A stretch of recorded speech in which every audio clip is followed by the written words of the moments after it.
Hey everyone, Charai5 here. So I've gotten quite a bit of requests for my reaction to the Sonic 3 Trailer 2, I believe what it's called. It came out on November 25th. I have been swamped with just stuff in my personal life, which is why I've not really been able to release new content for you guys as of late. But in the background, whenever I do have time, I've been working on things that you'll be seeing sometime in December, if not later on. Hopefully a couple things in December. But for now, I think it's very heartwarming that you guys want to see my reaction to this.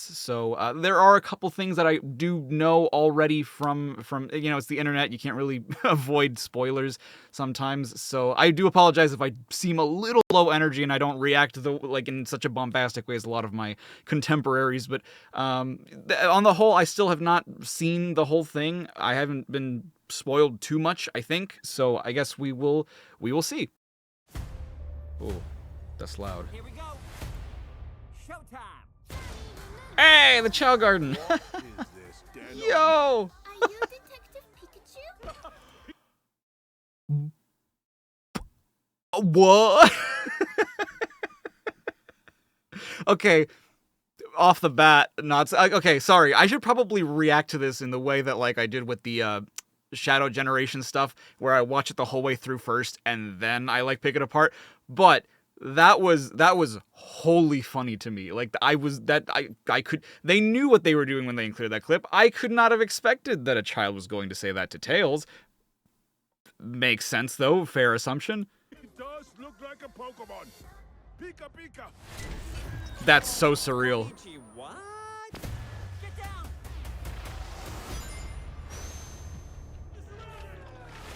It's Oh wow. time, Shadow. Oh. Finally, we will have our revenge. Hell yeah, dude. Good as a dastardly plot. It's so wild how involved Gerald is in this. Eggman now? Double your villains, double your fun. Any last words? Oh, so the mask is completely off. Magic marble, real scary. I don't know how much. Well, I mean, I guess they. Wow. Is it me or are they revealing perhaps a little too much? Maddie, we need your help on a super. Knuckles, do you mind? Oh, excuse me. Maddie, we need your help on a super dangerous top secret mission. We're in. Nice. Are you ready? We were born ready. So are they all pretending to be part of Gun or what's going on? Come on, Granddaddy-O. We've got Dirt to do.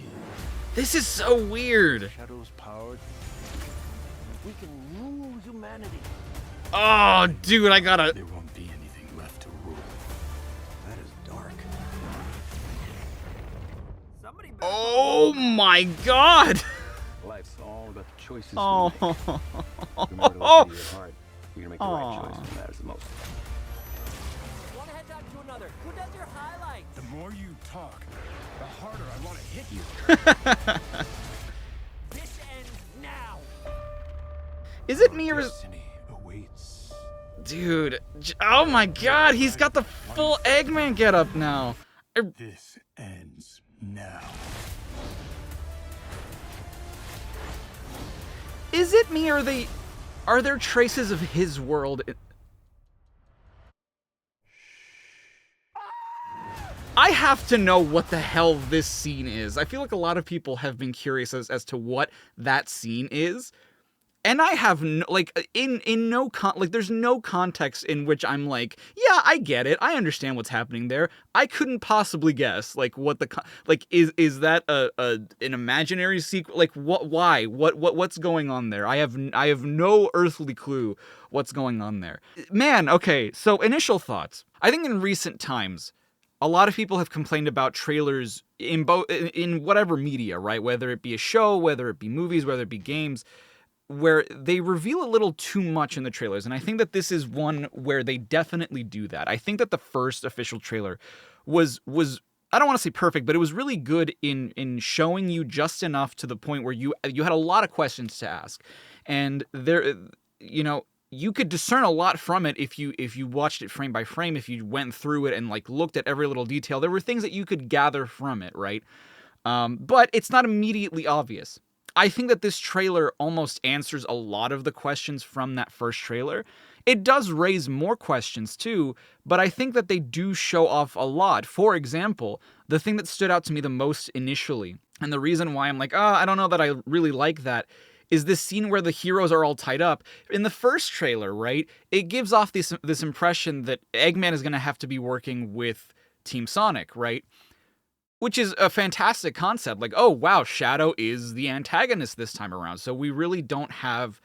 I mean, not that we don't have a choice, but that's where we're going with this plot, is that Shadow is the antagonist, and, you know, not to say that we couldn't have seen that Robotnik was going to double-cross them at any point. That's what made the most sense. We didn't really know the extent to which Gerald was real or existed. Now, I still am a little doubtful, except I feel like they're kind of taking the mask off and are kind of confirming. Well, no, because Sonic even says, yeah, he reacts to it and says, oh, it's two Eggmen. So, like, he is there. And not to say that, like, that ruins anything, but again, it sort of takes that mystique away, right? Where it's just like, oh, before we could reasonably assume that maybe he was just, like, something that Robotnik was imagining, or I don't know, but, like, now that is completely off. Like, we know that he is there and in the flesh, as he says in the trailer, right? Again, I just feel like this is kind of revealing a bit too much here and there. And that wasn't even what I was trying to get at. What I was trying to get at mostly was why they were, you know, when they were tied up, the little black hole bomb that Shadow throws out, and like how they survive that, like Knuckles grabbing onto something like a rope with his teeth, them using a ring, and then going to the Wachowski home. It just, I don't know, like, why would you show us that entire scene, right? Like, why would you not leave that for us fans to guess, like, oh man, how are they gonna get out of that one? Like, I don't know, it's weird to have you just show it outright, like, what it is they're going to do. But I guess let's go back to the beginning and look at this a bit more frame by frame or moment by moment. I do like that, because in the first trailer, and again, this is kind of revealing a little much, I feel. Well, not much, but it definitely does change the context of this. In the Chow Garden, right, here in Japan, in the first trailer, it looked like it was just like a very private meeting between Team Sonic and the Commander. Now, it's like a whole thing, you know, like you can see that more people are there during the meeting. Which is kind of nice. I mean, it does recontextualize the scene just a little bit. Like, there were people there when the attack happened, which is awful. What is this? Is Tails doing? Yeah, was someone like taking their photo? Because like Tails is doing the like double peace sign thing. That's really cool. I guess they were, because the Chow in the background, he does look like a Pokemon. Oh, dude, the little Chow heads are like dumpling. That's so smart. They're like little dumpling heads. That's so cool. Oh, man, I'm wondering, though, because again, we now see that these are like Robotnik mechs, right? Like, these are his drones. And so I wonder if this is the sort of mask off moment where it's like, oh, wait, we're being attacked by Robotnik, but why? Like, isn't he supposed to be on our side? But at the same time, this is where they meet Shadow. So it's kind of confusing, because like they meet Shadow in Japan, and then that's when, I'm assuming, that's when they're like, well, we need help, we need to go recruit Robotnik. So, like, how do they reconcile? I wonder how or why they're going to reconcile this moment, right? Yeah, what's interesting about this moment right here with Shadow being surrounded by the police, it almost harkens back to both Shadow the Hedgehog, ironically enough, but to the moment in Sonic Adventure 2 where Sonic gets surrounded after the Bigfoot fight. I discussed this with a couple of my voice acting buddies and the director of Project Shadow, because we did a sort of watch party for the previous trailer, and we discussed like things we had noticed and speculated, theorized. But we mentioned that like Sonic 3 is not an adaptation of Sonic Adventure 2. It has elements of Sonic Adventure 2 in it, but it is not Sonic Adventure 2 the movie. It is the third entry in the Sonic the Hedgehog movie franchise. And so they're not even going to pretend that like Shadow and Sonic are the same person or the same character. So going in with this, like Shadow being surrounded by the gun agents or the police, this could be a really cool moment too, where Shadow just takes down the entire, you know, military, the police, everything, to show us, the audience, like, and maybe even Team Sonic, like what his power really is, just how powerful Shadow is. This is interesting too, because is this the arc in and of itself? Or is that specifically because there was something else that we noticed during that sort of watch party, was that the arc or whatever comes in from the water or from underground in London. So I'm assuming that this rises out from under the ground and goes into orbit. So I'm guessing this is the arc, right? It maybe is the whiskers sort of down to make the Eclipse cannon shoot. It's a very different design than what we're used to, and we see Gerald in the getup. So this might, like, in this adaptation or in this version of the movie, which is still weird. I don't get why Gerald would still be alive, but in this version of events, Gerald might never have died. He might still, like, they never executed him the way that they do in the games, which is a crazy thing to say. But I mean, that's possible. It's a very simple explanation, but that is probably what they're doing with Gerald. I will say, and this is probably what the moment is, right? This is probably what causes Robotnik to, god damn it. Okay, here's one of my major complaints about, like, what we have so far. Gerald Robotnik has the physique that I wish Eggman had, right? Like, because honestly, their physiques should be opposite. Gerald was originally depicted as, you know, a lot more slender than Eggman. And in fact, in Shadow Generations, they kind of go back to that. Because in Shadow 05, they also sort of give him Eggman's body, which, I mean, whatever, right? I don't personally like that. I like the more slender look. I think it's a funny contrast, right? It makes them look, I mean, they're still obviously very similar to each other visually, but it gives him a different design choice, right? And they go back to that in Shadow Generations. And for the movie, I kind of dislike that they do the opposite, where, like, Gerald's the fat one now, and Eggman is just, like, he has a big belly, but the rest of his physique doesn't match. It's weird, right? I wish that that's more what Eggman looked like than Gerald. But what I was going to say is that you can clearly see that Eggman already has, like, his new getup. So when he discovers that Gerald is behind this or is part of this, that's probably what causes him to, you know, backstab Team Sonic earlier. He's like, oh, well, if I have Professor Gerald Robotnik on my side, then clearly we have to win. Or I don't know, but, like, I think that this, again, I'm not a huge fan of this mask off moment before the movie even comes out, but I can kind of surmise that this is probably what causes him to betray them instead of it being a plot twist at the end of the movie or something. So, what I think is very interesting about this scene, what is with that head on the side? You guys see that? I'm gonna have to zoom in on that. But what I think is so funny about this moment, or not funny, but it's very, very interesting, because again, this is a lot of stuff that you can sort of determine based on the visuals. You can see that Tom and Maddie have, like, sweaters, or, like, they're dressed up for just, you know, doing couples things at home. And so I'm guessing that this is sort of their attempt to push the human characters into sort of background role initially, where it's just like, okay, you're not really going to be doing anything important during the first act or first 2 acts of the movie. I'm assuming probably the first 2 acts of the movie, where it's just like, okay, well, you know, because in the first movie, it's a very Tom-centric film. Sonic 2, they're at the wedding, so technically they're not involved in what's going on until the second half. Again, arguably the third act.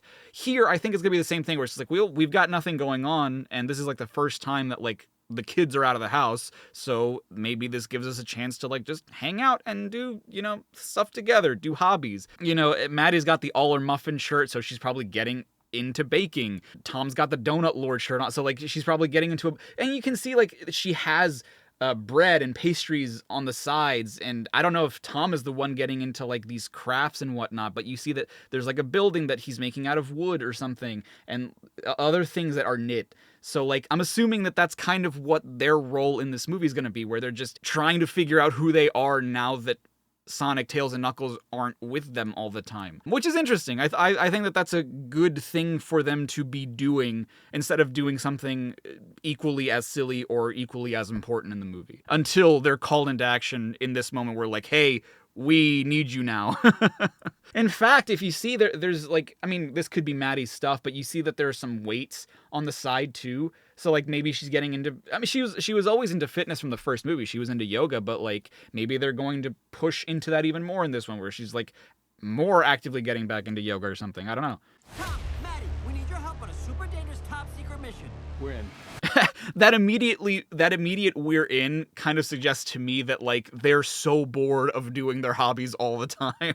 So like they're gonna jump at the first opportunity to do something different. Oh, is that yeah, okay, so that's Rachel and Tom. So I think that wink might just be like, hey, we're working together, I know what's going on, whatever. And then we have Randall here returning too, which I think is great. We sort of knew that because of the promotional material.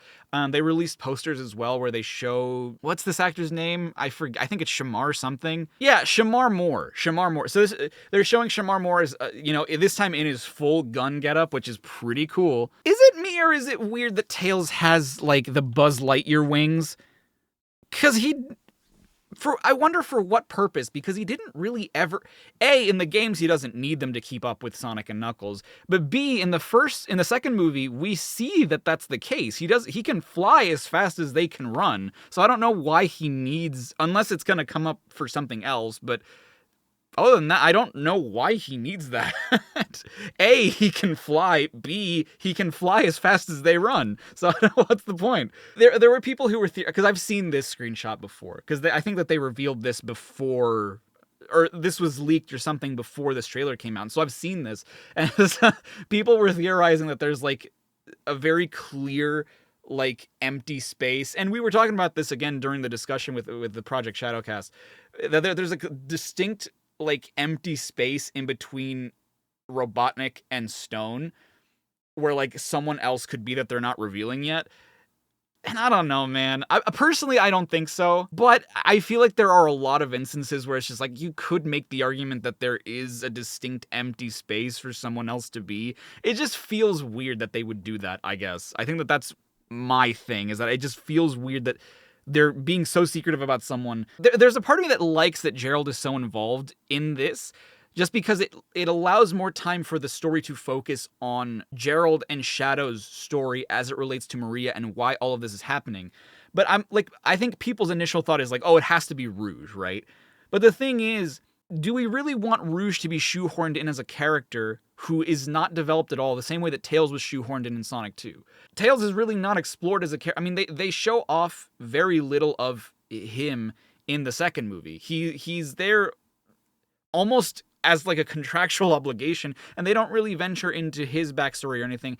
And you could argue that they don't need to, but my stance on it has always been like, I'd rather you do more things with less characters than fill your movie or fill your story with characters that we can't give equal focus to and that we can't care as much about. That's people's main complaint about like the human characters, Tom, Maddie, is that like they take away from what the main characters could be doing. And my argument would be the same thing here, right? Where it's just like, okay, if we're gonna get Rouge, right, I would rather her come into a story where we can actually focus on who she is as a character, or at least where she comes from, what she does, right, than just have her be there for the sake of having her be there. So this is what I was talking about. This moment where like, yeah, okay, so it has the same shape. So this has to be the arc, right, or whatever the equivalent in this movie universe is gonna be. And so it rises in from the underground, which is a really cool concept. Like the fact that it hasn't always just been orbiting the Earth, it actually comes from like an underground bunker that probably only Gunn knew about, or only the government knew about, or something, or maybe even only Gerald knew about, in London, and then it just comes out, or in England, just comes out of the ground, out of the water, and then into orbit. That's actually a really, really cool concept. This is nuts. Also, I've seen like the screenshot of this. I initially was not even convinced that this was part of the movie, because they do like the teeth. I know that is what the teeth look like, but it just harkens back to the Sonic movie 1 design, weirdly enough. That's what it makes me think of. Like, it doesn't make me think of the Sonic 2 and like the Sonic design in this movie. I think it's just the way that the camera is focused on Shadow's face that makes him look like that.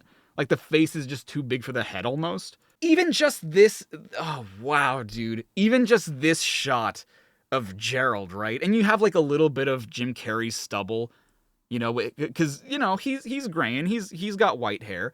Man, it really makes him look very unique. Very unique. Dude, oh wow, this fit is nuts. It looks actually, I have seen the promotional material, right? I've seen the poster with like him doing the fist thing. But in this scene, And even Gerald having like this like white version of the coat is kind of wild to me. My one complaint, I do have one complaint on the design, and it's a really, I will be the first to admit it's a really stupid complaint. It is 1000% a nitpick, because the design is already silly as it is. But I really wish that they had just incorporated Eggman's circle glasses. I guess the dark rings around his eyes kind of fill that purpose a little bit. Plus, like, he has the goggles, so it's stupid to have the glasses with the goggles. That's why I think it's a stupid complaint. But the glasses really do make the Eggman look. You know what I mean? And same with Gerald, because he has the glasses initially, right? When he shows up in his regular, like, Professor Gerald outfit and his design, he does have the glasses on. I think they're rectangle glasses instead of circle glasses, though. But he at least has them. It kind of doesn't make sense to me why he doesn't have them now. That one I think is a bit more of a valid complaint than the Eggman one. But either way, that's not to say that I don't think that this design and that the costume works. I think it really works. And again, I really wish that they had made Eggman's fat suit the same way that they make Gerald's fat suit. If Eggman had Gerald's body, primo, dude, it would be so good. It would be peak. It's still very close to peak, but it would be even peaker if... That's a really good shot of Shadow, too. There's a softness. I think it's because it's a reflection, but like there's a softness to this that really, really works for me. And again, it's one of those, like, I really wish that they had fully committed, and I understand why, you know, they initially made these movies as a sort of live action thing, right? I've always wanted to see a version of the Sonic characters or the Sonic movies where they go for this style, right? This sort of pseudo-realistic style without the humans. Kind of like how they did with Sonic Drone Home, except the problem with Sonic Drone Home is that the budget was tighter, and so, you know, they didn't have the same voice actors, and the quality was noticeably a downgrade. It was a short that was included with the Blu-ray of Sonic 2. But this, I look at this, I'm like, man, what would a movie like this look like with just the characters, right? Like, not the human characters. Like, maybe just Eggman, but, like, I don't know. I feel like it's pointless to ask. But my point is, this looks great. That's crazy, man.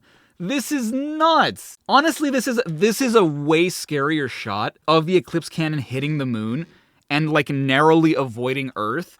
That's a way scarier shot than, like, the actual games. With the games, they were, like, shooting for the moon, right? Literally. The point was to prove, like, hey, we have this cannon that can put a hole through, like, celestial bodies. Here, it's almost like they were aiming for... I'm sure they probably weren't. I'm sure that the point is the same, right? To make a point.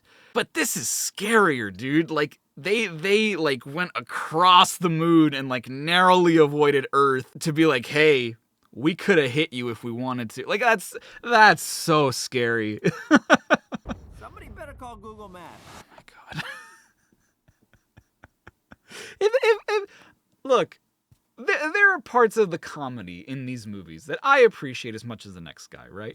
When it came to the Knuckles show, I had to turn off my brain and be like, the second you accept, right? And this is gonna this is gonna just slap the face of what I'm about to say. With Knuckles, I accepted that it wasn't gonna be the Knuckles show, that it was gonna be the Wade Whipple show.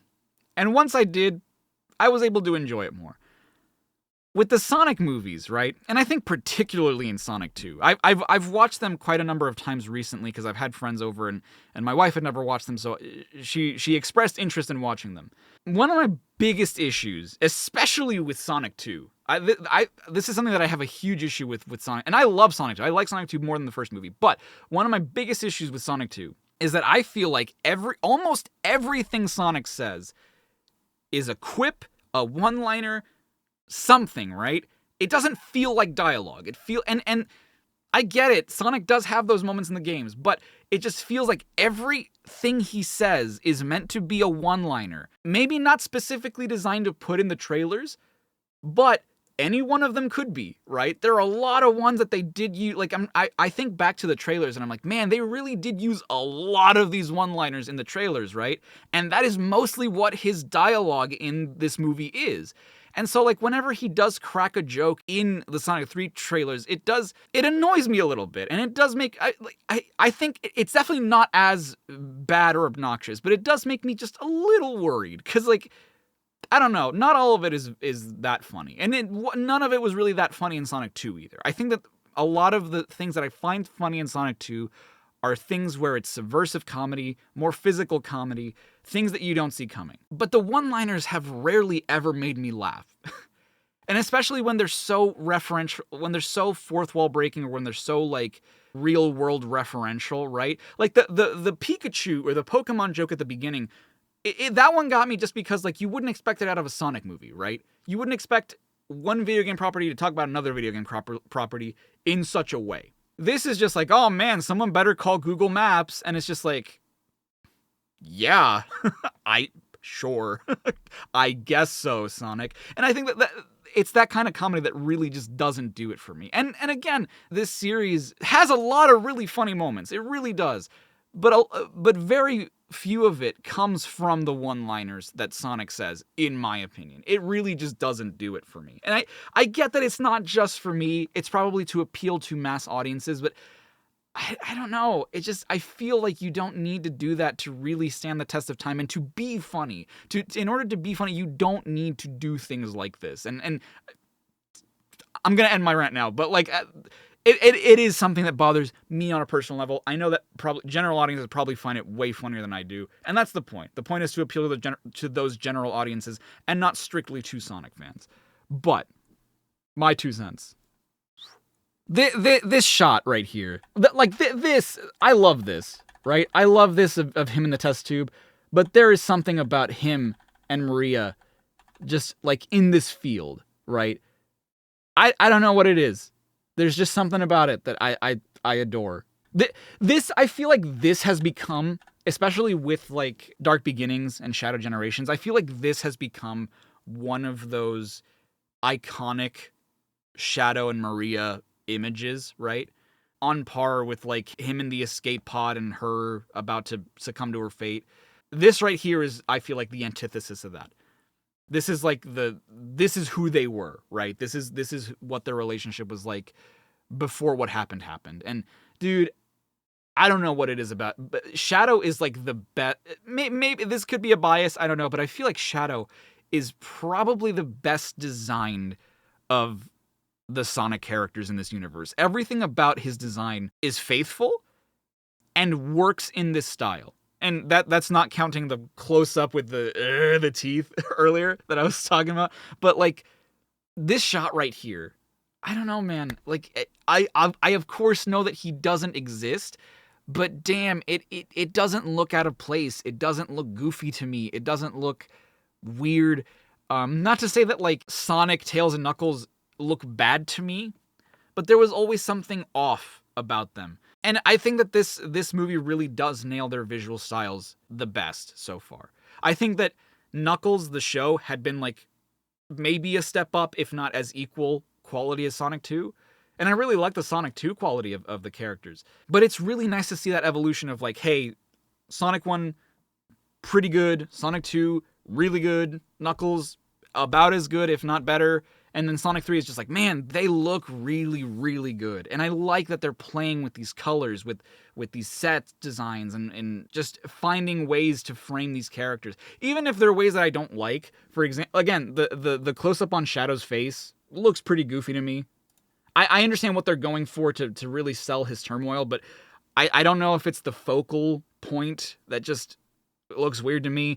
An earlier scene with Tails with the jetpack also has this Attack on Titan quality to it. I get that they're trying to like really bring home just how fast he's going with this jetpack. I don't know. It's just, I don't know. It's just not visually pleasant. Oh, dude, and these expressions, man, too. Like the sadness in Shadow's face as like he revisits this moment with Maria, this capsule that he was in. And the anguish that is on his face is just, so good. Oh, and again, one of those little details is like, this is clear. They've just been through it, right? Like you can tell because Sonic is all, and Knuckles' glove is all dirty. Sonic's all dirty. Knuckles is going in for the fist bump from the second movie. Like this is an unbreakable promise. This is what we do. And then Sonic goes in for the hug. Like we don't know what this moment is yet, right?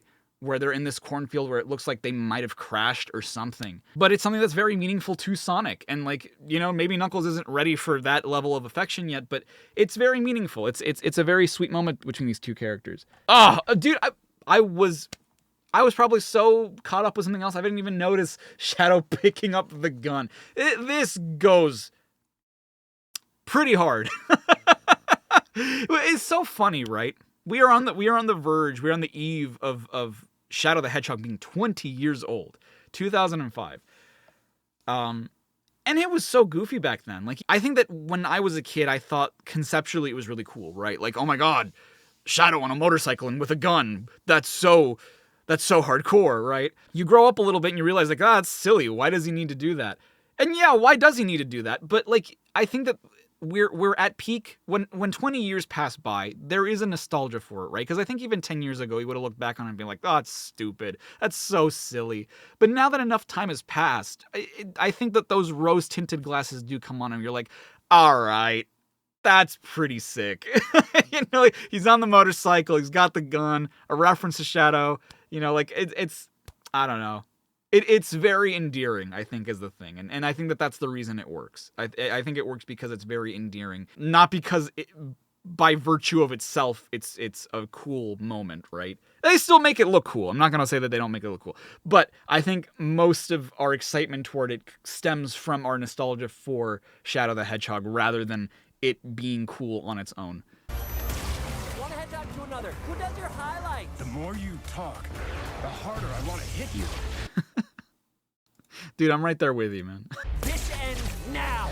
That is something else people have really been talking about, too, is that, you know, this ends now as a very generic line. It's something that you're probably not going to remember. But I think the emotion behind Sonic, and to be fair, I do also believe that the reason this is so impactful is precisely because Sonic so far has been a character who can take things not very seriously. Even in Sonic 2, there were moments where he was taking things seriously. Man, I really love what they do with the glove cuffs. Sorry. Sonic can usually not take things too seriously. So when he does, you know it's on, right? A lot of one-liners, a lot of quips, like I was mentioning earlier. So and a lot of people have been talking about this too, and I agree with, I hadn't noticed it until people brought it up, but I do agree with them.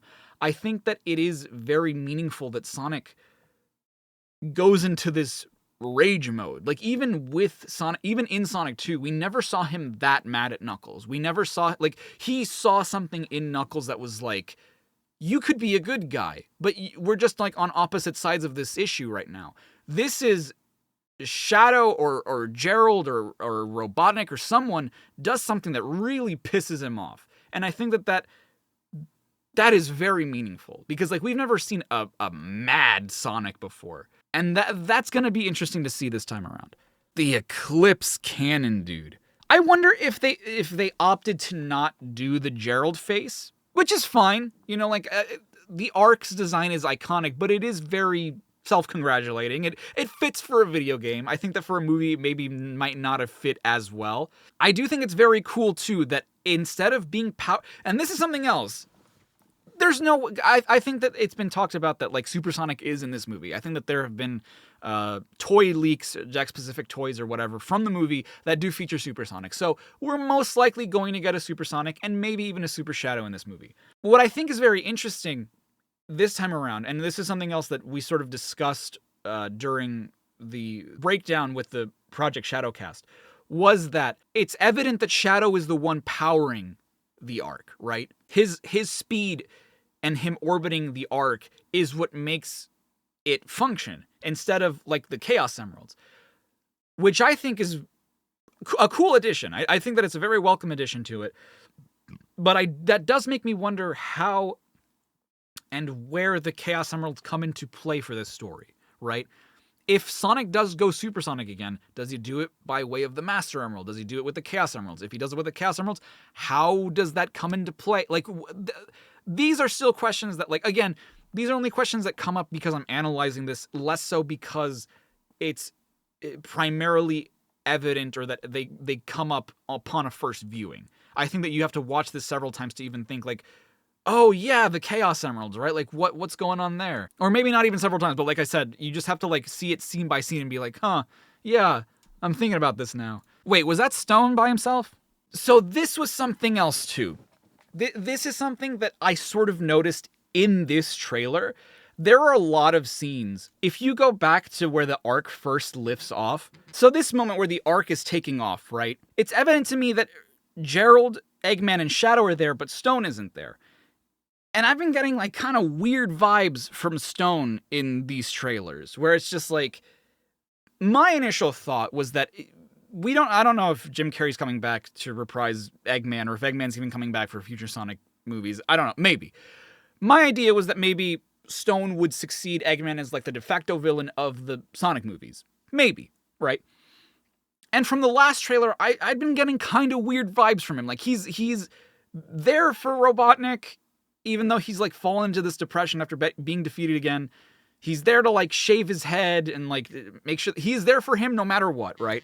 But I also get the feeling that he's, like, not totally on board with what's happening here, right? Like, I get the sense that, like, he wants to help the Doctor do his dastardly plans, but this might be just a step too far for Stone. And maybe I'm wrong about that. I don't know, but, like, that scene where, like, he's all dirty and, like, getting up in the middle of town or something, like when the Eclipse Cannon first shoots out or something, I think is evidence of something akin to that, because he's not with them on the Ark. Why is he all tattered? Why is he, like, all dirty? Why is he not on the Ark with them? See, but that's things that you probably don't think about unless you watch through the trailer bit by bit again. Dude, I mean, look at this, man. It's such a cool, the way they do the outfit is sick. It is so good. And again, coupled with Jim Carrey's expressions, and I really wish they had those stupid little sunglasses. Like the little circle one. Dude, I want to, like, Photoshop them on him and just be like, see, I know it's stupid. I know that he doesn't need them because he has the goggles, but he looks so cool. He looks so authentic.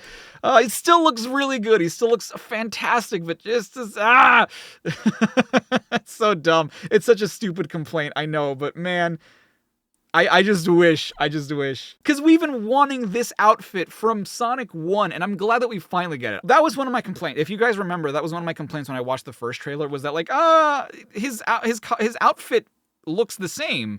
Like, when they recruit him initially, and they're, like, teaming up, I'm like, oh, the outfit doesn't really look that much different. He still looks almost as slim as in the last movie. I still think he looks a little slim, but the outfit is, like, the Eggman outfit, dude. So this was something else that got spoiled for me too, and I'm only mentioning this because I thought it was a really cool connection, really cool observation. And I probably would not have come to this conclusion myself, I would not have made this observation myself. But if you notice, they're, like, around fire, brimstone. They're in this, like, Crisis City almost looking place. The only thing that I can think of where they would be is the moon, right? And again, this isn't something that I came up with. This is something that someone else made an observation on. But it makes sense because we see it earlier in the trailer that the Eclipse Cannon is shooting the moon. And I was talking about it like, oh, it's so scary that they're doing this. Or, like, imagine if this happened in real life, this would be so scary. So this is probably, like, the remnants of that blast, right? Or, like, this is a part of the moon where this blast happened, where Sonic is probably fighting Shadow or something, right? If they are on the moon, and they're surrounded by lava, or it might not be lava, it might just be the remnants of the blast from the Eclipse Cannon or something, right? But it looks like they're fighting on what could be the blast that was on the moon. Someone made the observation, like, oh, is there even lava? Because they thought that this might be lava. I don't know that it is, but it might be. Someone was like, oh, is there lava on the moon? Turns out that there were lava tubes, or lunar lava tubes. There is something called Maria. I believe that's how it's pronounced. I think it's Maria, which is basically lava that, you know, like the darker areas of the moon, like, that's caused by lava that at one point pooled there and then I think dried up, and that's why there are darker spots there. I could be wrong about that. I'm not super knowledgeable on it, but it's called Maria, like Maria. Again, I believe it's pronounced Maria. I could be wrong about that, but that is an incredible connection to Shadow and this story. And I have to wonder if that was on purpose, because it's almost too perfect to not be on purpose. But it could also just be like an amazing coincidence. Either way, I just think that that's a really cool detail about this scene. Oh, dude. Okay, so he is fighting Shadow, because look, like you can see in the background. And this shot, this almost looks like it's a completely different model. I don't know. Shadow looks weird to me here. Like, this is not how they've animated these characters thus far. But you can see, like, Sonic is like struggling or something. Like he had punched Shadow there or something. And he blocked the punch and he's like sort of shaking. I don't understand what this is. I still don't get what this scene could be. You know what I mean?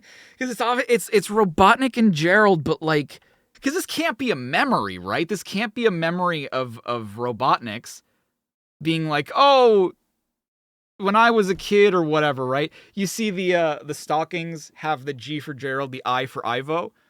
That's brilliant. I love that. And then like he goes and hugs Gerald. But what the hell? Where could this fit into the movie? Is what I'm wondering. Like, could they get separated at some point and then like he goes home or some? I have no idea. I have genuinely no idea where this fits into any part of the movie. Because that scream makes him look scared, not excited. But then like he goes and again, I feel like that's a hug, not so much a tackle, right? I don't know. But no, I'm very excited for what this could be. Again, I think that it shows off a little too much at certain points, right? Again, when you're watching it for the first time, I think that it answers questions that you had from another trailer, which it should have just left alone. There are a lot of questions, but I think that those questions arise more from repeat viewings of the trailer rather than more evident. Like, for example, the Agent Stone thing, right? Like, I feel like I didn't notice that the first time I watched it, more so on the more detailed viewing of it, where I'm like, oh, yeah, he's not there, is he? Like, why is he on his own? I don't know, maybe trailers like this are meant to be analyzed like that nowadays. But yeah, I would love to know your thoughts. Are you excited to see this movie? Are you seeing it on the premiere? Because I'm probably not. I'm probably not going to watch it until maybe even 2025. So the first Sonic movie I actually saw with Nintendo on release day. It was Valentine's Day. This was right before COVID hit, and we went to go see it on release night. Sonic 2 I actually watched before it came out. I will not explain how, but let's just say I had people I knew that did me a solid, and so I watched it like a couple nights before it formally released. So that was awesome. And this I'm not going to be able to see probably until a couple days or a couple weeks after it premieres. So I have to be very careful to not get spoiled on certain things, and I know that that's going to be... I'm probably going to have to be off the internet for a little bit until I watch this. But are you excited? Let me know. Is there anything I missed? Is there anything you are theorizing or that you noticed that I didn't notice? I'd love to read it. I'd love to see what your guys' thoughts are, theories, all that in the comments. So please let me know. Thank you guys so much for watching. I'll see you next time. Stay safe. Stay awesome. This is Chara5. Signing off.